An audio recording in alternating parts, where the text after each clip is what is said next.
A wonderful welcome to our curious minds and to our listeners. My name is Tisetso and along with me I'm with Nkateko and Tlholohelo. In today's episode we will be discussing the play by William Shakespeare, The Tempest. A very fascinating play, the first and the last play to have a happy ending. So we'll give a brief overview about the play. So the Tempest play derived its name from its meaning. The tempest means a huge violent storm. So basically this play is about a huge storm that occurred on the sea, causing a shipwreck. Thank you for the opportunity to speak. In the shipwreck, we find numerous characters. We find our king. We find Antonio. We find the Sun's King, as well as Ganzelo, the King's Man, and other various characters. On the island, we find them roaming around looking for their son, who has been lost after the storm that was created by the shipwreck that was created by the storm. Sorry. So yeah, we find them looking for their son and wandering all over the island. While on that, we also find that Prospero is the one that caused the storm in the sea. Using his magic, he learned while he was staying in the island. And later, he then forgave his enemies and chose peace over revenge. Since we've given a summary about the play, we will now be exploring the themes of the play. So the themes are messages or main ideas that the writer wishes to convey, and they help us, the audience, to understand written work on a deeper level. So since there's three of us, each and every person will be discussing a certain theme. So Nkateko Masondo will be discussing a theme of nature and nurture, and Tlholohelo will be discussing the theme of revenge and forgiveness, and I, Tisetso, will be discussing a theme of power and control. We find a blend of nature and nurture in this play, because we find two aspects coming together to create a wonderful play and giving us aspects of how people in the current years live. So I'll be dwelling on nature. We find Prospero and his daughter in the play, where they're actually human, like fully human, because we also have a character called Caliban, where he's half monster and half human, because his features are literally giving I'm monster, I'm alien, those kind of features where you don't find in a human's body. And then we also find nurture, where we see our main character Prospero using magic to create the storm. I mean, it's very rare to find someone to create storm using magic. It takes me back to our African cultures, where you'd find umama having a shoe on their back with the towel just to stop the rain, in order maybe for our traditional ceremonies to go on. Or we also find in other cultures, we also find humans using sand and water. They basically make up a fire, and then they cook the sand. So in that way, that's how we see how nature has been diverse into basically using magic to create a storm. And we know that, storm is its nature. It's something that we've found in this life. Yes. Okay, moving on to the theme of revenge and forgiveness. We find that Prospero, who is the main character of the play, is betrayed by his brother Antonio with the help of Alonso, who is the king of the Naples. They did that by forcing him out of his position as the Duke of Milan. And all of that happened because Prospero was more focused on studying magic, and he ended up neglecting his duties as the Duke. And then he then trusted his brother to manage the kingdom, do everything on his behalf. And then that's when Antonio became greedy for power and formed alliances with Alonso. So while on that, they then left him in the sea to die, and they put him in a small ship with his daughter. That ship had less food, not even enough equipment for them to survive. But with the help of a kind man, Gonzalo, he was able to give them books, food, and clothes that could help them survive on the island. And then while they were at the island, Prospero spent too much time studying magic using the books that he got from Gonzalo.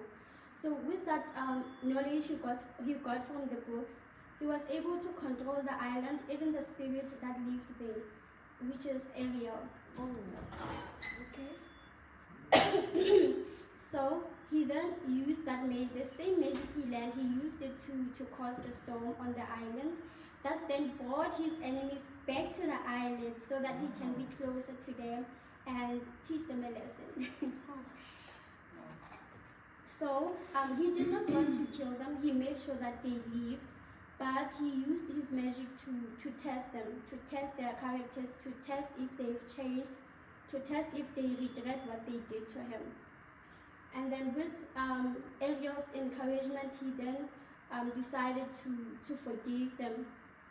He then decided to forgive them and let the past be in the past and chose a peaceful life.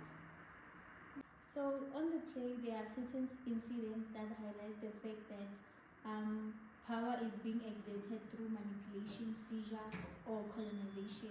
So firstly, we see that Caliban becomes Prospero's slave. Meanwhile, he's a native on the island.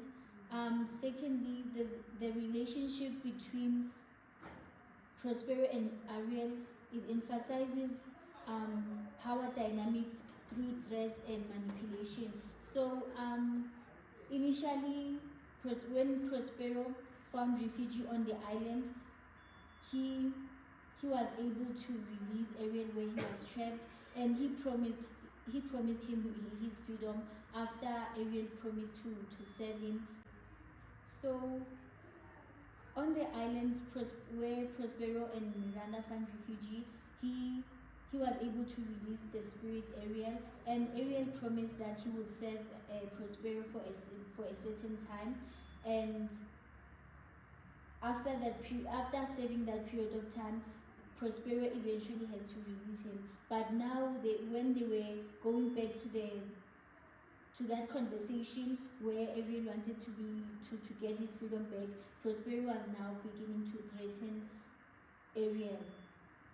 Moreover, both Ariel and Caliban want their freedom, but initially they came to terms with enslavement, influencing how Prospero exerted his power and control over them. Again, the island represents a power territory where each and every person has a wish and plan how to control it.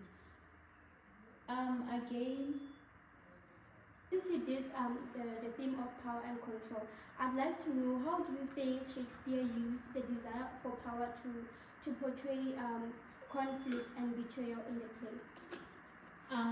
Since Shakespeare in the play The Tempest, he used certain characters to portray the fact that they dominate with power and control, I would refer to maybe two incidents that happened on the play. So firstly is the situation between Antonio and Prospero. So Antonio is Prospero's brother, right? So his desire for power, he wanted Prospero's power of being a Duke at Milan. So he ended up betraying him, leaving him to die at the scene. And before moving to another incident, I would like to talk about my favorite telenovela, My Brother's Keeper. There was a situation between the characters in Dutugo and Ngubeko. So their father, they have a family company. So the father appointed the other son, who is Dutugo, to be a CEO, and Ngubeko didn't like that. So they were involved in a conflict that led to Ngubeko killing his brother. I remember So that. it's how power can influence you to to act out of character.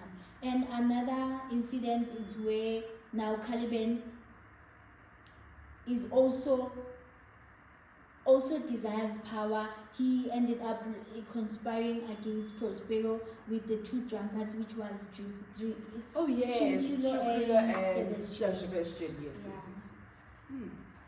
Oh, the thing that you just said reminds me of my theme, which is revenge and forgiveness.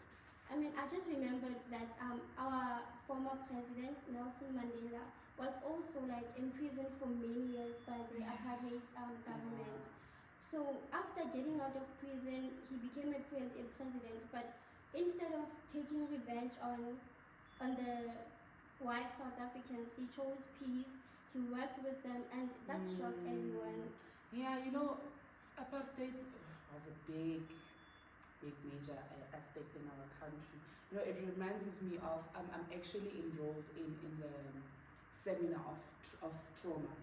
So, my lecture once spoke about, we were actually talking about African trauma, and then he literally reminded me of something that, how politics that they dwell more on forgiveness, showing, trying to bring on peace into our land. But when we come back to English, we come back to literature, that's when we start seeing that it literally forces us to remember.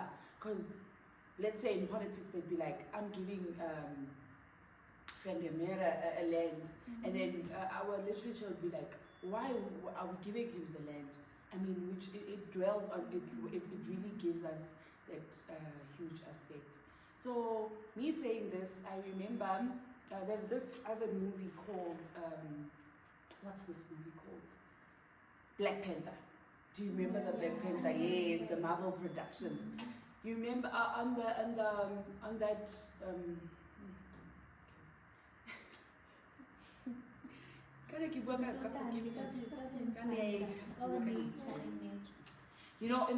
in the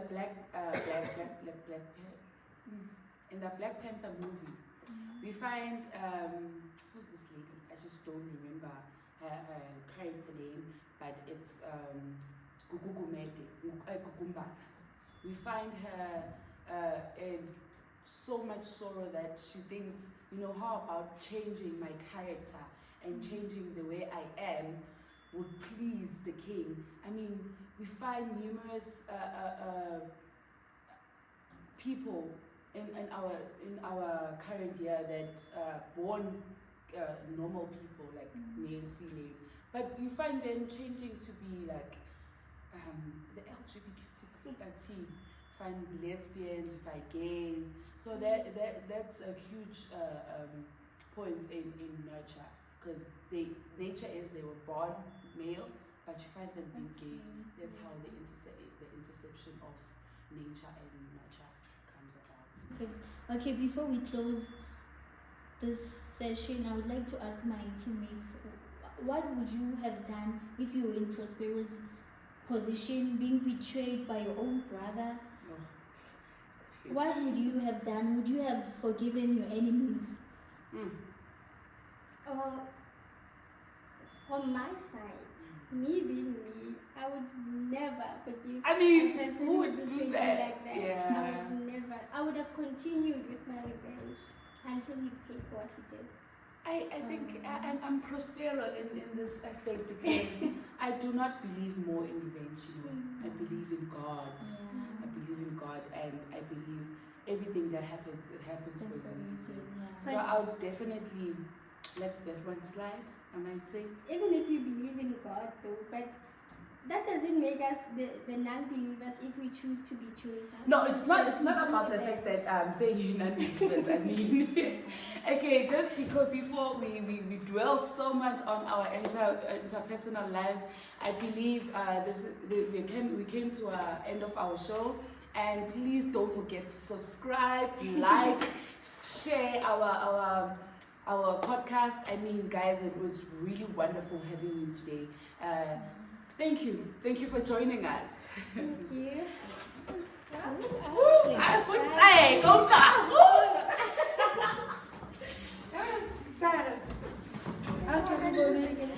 Yo!